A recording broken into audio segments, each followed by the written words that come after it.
قرآن مجید اللہ کا کلام ہے، اس کی تدوین ہوئی ہے، یہ بھی ایک دیوان کی شکل میں ہے، اس کو بھی جمع کیا گیا ہے، لیکن یہ جمع و تدوین قرآن یہ خود اپنی جگہ پر ایک بہت اہم موضوع ہے جس کے بارے میں بعض معلومات ہمارے ذہنوں میں ہر وقت مستحضر رہنی چاہیے۔ تو تدوین قرآن حکیم کی 3 مراحل میں مکمل ہوئی۔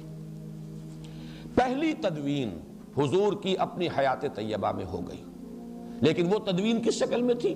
صورتیں معین ہو گئیں، صورتوں کی ترتیب معین ہو گئی، کتابی شکل میں قرآن حضور کی حیات طیبہ تک موجود نہیں تھا۔ لوگوں کے پاس مختلف حصوں پر لکھا ہوا قرآن تھا۔ یہ اونٹ کے شانے کی ہڈی اسکیپولا بڑی چوڑی سی ہوتی ہے، عموماً اس پر لکھتے تھے، یا کولے کی ہڈی یہ بھی چوڑی ہوتی ہے، اس کے اوپر لکھتے تھے، یا یہ ہے کہ یہ اس کی چونکہ ربز جو ہے بڑی چوڑی ہوتی ہیں، ان ربز کے اوپر لکھتے تھے۔ بہت شاذ لوگوں کے پاس کاغذ کہاں تھا، کاغذ اس زمانے میں، کپڑا البتہ زیادہ دستیاب تھا، کپڑے پر بھی لکھا جاتا تھا۔ اس طریقے سے پتھروں پر لکھتے تھے، چھوٹے چھوٹے پتھروں پر بھی آیتیں لکھ لیتے تھے۔ تو یہ لکھا ہوا جو معاملہ ہے، اور یہ نوٹ کر لینا چاہیے، قرآن کا معاملہ جو میں نے کل بھی بحث کی تھی، یہ قول ہے۔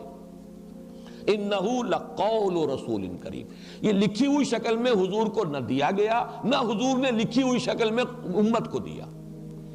حضور کو بھی یہ پڑھایا ہے، سَنُقْرِئُكَ فَلَا تَنْسَىٰ، ہم پڑھائیں گے آپ کو پھر آپ بھولیں گے نہیں۔ حضور کو پڑھایا گیا، یہ گویا کہ قول جبرائیل اور پھر قول محمد بن کر لوگوں کے سامنے آیا ہے صلی اللہ علیہ وسلم۔ جبرائیل سے حضور نے سنا اور حضور سے صحابہ نے سنا۔ تو اصل میں تو قرآن کی بنیاد جو ہے وہ پڑھی جانے والی شے ہے، یہ لکھی جانے والی شے اصلاً نہیں تھی، لکھی گئی ہے، حضور کے زمانے میں لکھی گئی ہے، اور حضور نے اسی لیے یہ حکم بھی دے دیا تھا، لا تکتبوا عنی الا القرآن، احادیث کو منع کیا تھا کہ میری باتوں کو ابھی مت لکھو، گڑبڑ ہو جائے گا کہیں، قرآن مجید ہی کو لکھو صرف۔ لیکن یہ لکھنا جو ہے اصل نہیں ہے، اصل قرآن حضور کے سینے میں جمع کیا اللہ نے، اور پھر صحابہ کے سینے میں جمع کر دیا محمد الرسول اللہ صلی اللہ علیہ وسلم نے۔ وہ منہ سے منہ کو گیا ہے، قول سے قول کی شکل میں گیا ہے، لوگوں نے سیکھا ہے حضور کے دہن مبارک سے۔ اِنَّهُ لَقَوْلُ رَسُولٍ کریم، جس پر میں کل گفتگو کر چکا ہوں۔ بہرحال لکھا ہوا قرآن بھی تھا، لیکن کتابی شکل میں نہیں، جمع شدہ شکل میں نہیں۔ جمع شدہ شکل میں صرف سینوں میں تھا، حفاظ کو یاد تھا، انہیں یاد تھا قرآن اس ترتیب کے ساتھ ہے۔ اور اس کے لیے سب سے بڑی دلیل یہ ہے کہ ہمیں روایات ملتی ہیں صحیح کہ ہر رمضان مبارک میں جتنا قرآن اس وقت تک نازل ہو چکا ہوتا تھا، حضور اور حضرت جبرائیل جیسے کہ ہمارے ہاں بھی رمضان مبارک کے آنے سے پہلے دورہ کرتے ہیں حفاظ، حافظ سناتا ہے دوسرا سنتا ہے، تاکہ یہ کہ تراویح میں سنانے کے لیے تازہ ہو جائے۔ تو رمضان مبارک میں حضور اور حضرت جبرائیل مذاکرہ کرتے تھے، قرآن مجید کا دورہ ہوتا تھا قرآن کا، اور آخری رمضان مبارک جو آپ کی حیات طیبہ کا ہے، اس میں پورے قرآن کا 2 مرتبہ دورہ کیا ہے محمد رسول اللہ صلی اللہ علیہ وسلم نے حضرت جبرائیل سے۔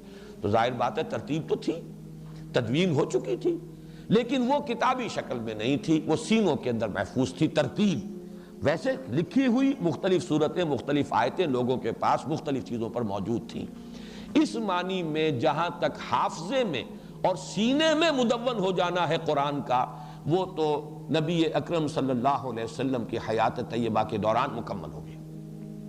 دوسرا مرحلہ آیا ہے اس کا حضرت ابو بکر رضی اللہ تعالیٰ عنہ کے عہد خلافت میں، جب جنگیں ہوئی ہیں مرتدین سے اور مانعین زکوٰۃ سے، اور جنگ یمامہ میں تو بہت بڑی تعداد میں صحابہ شہید ہوئے ہیں، بہت بڑی جنگ تھی، خوریس جنگ تھی، اور اس میں بڑی کثیر تعداد میں حفاظ قرآن شہید ہو گئے۔ اب ایک تشویش پیدا ہوئی کہ اس قرآن کو اب جمع کر لینا چاہیے کتابی شکل کے اندر، ما بین الدفتین یا دفتیین، اس کو جمع کر لینا چاہیے۔ اس پر پھر حضرت عمر کے دل میں سب سے پہلے یہ خیال آیا۔ حضرت عمر نے حضرت ابو بکر سے کہا، وہ بڑے متردد رہے، میں کیسے کروں، جو کام حضور نے نہیں کیا وہ میں کیسے کروں؟ لیکن حضرت عمر اس پر اصرار کرتے رہے، تو پھر رفتہ رفتہ ان کا حضرت ابو بکر کا بھی سینہ کھل گیا۔ انہوں نے فرمایا کہ ہاں اب تمہاری اس بات کے لیے میرا سینہ کھل گیا ہے، اللہ نے میرے سینے کو کشادہ کر دیا۔ اس کے بعد اب جن صحابہ پر یہ بوجھ ڈالا کہ حضرت زید بن ثابت جو حضور کے زمانے میں بھی کاتب وحی تھے، لکھتے تھے، چند آپ کے صحابہ تھے کہ جو خاص اس کام کے اوپر مامور بھی تھے، وحی آتی تھی تو وہ لکھتے تھے، اور ان میں حضرت زید بن ثابت جو ہیں بہت معروف ہیں۔ جب ان سے حضرت ابو بکر نے فرمایا کہ اب تم یہ کام کرو، اور ان کے ساتھ کچھ اور صحابہ کو ایک کمیٹی کی شکل دی، تو وہ بھی پہلے بہت متردد رہے، ان کی دلیل بھی یہ تھی جو کام حضور نے نہیں کیا میں کیسے کروں، اور نمبر دو یہ کہ یہ تو پہاڑ جیسی ذمہ داری ہے میں کیسے اٹھاؤں۔ لیکن پھر جب حضرت ابوبکر حضرت عمر رضی اللہ تعالیٰ عنہما دونوں کا اصرار ہوا تو ان کا بھی سینہ کھل گیا۔ پھر اس کو پھر اب صحابہ کرام سے جس کے پاس جو بھی لکھی ہوئی شکل میں تھیں ان سے لے کر، اور پھر یہ کہ مختلف شہادتیں اور حفاظ کی مدد سے اب اس کو ایک کتاب کی شکل میں مرتب کر لیا گیا حضرت ابوبکر کے زمانے میں۔ یہ نوٹ کر لیجئے کہ ایک کتاب کی شکل میں بھی قرآن مجید کی تدوین مکمل ہو گئی ہے، گویا کہ تقریباً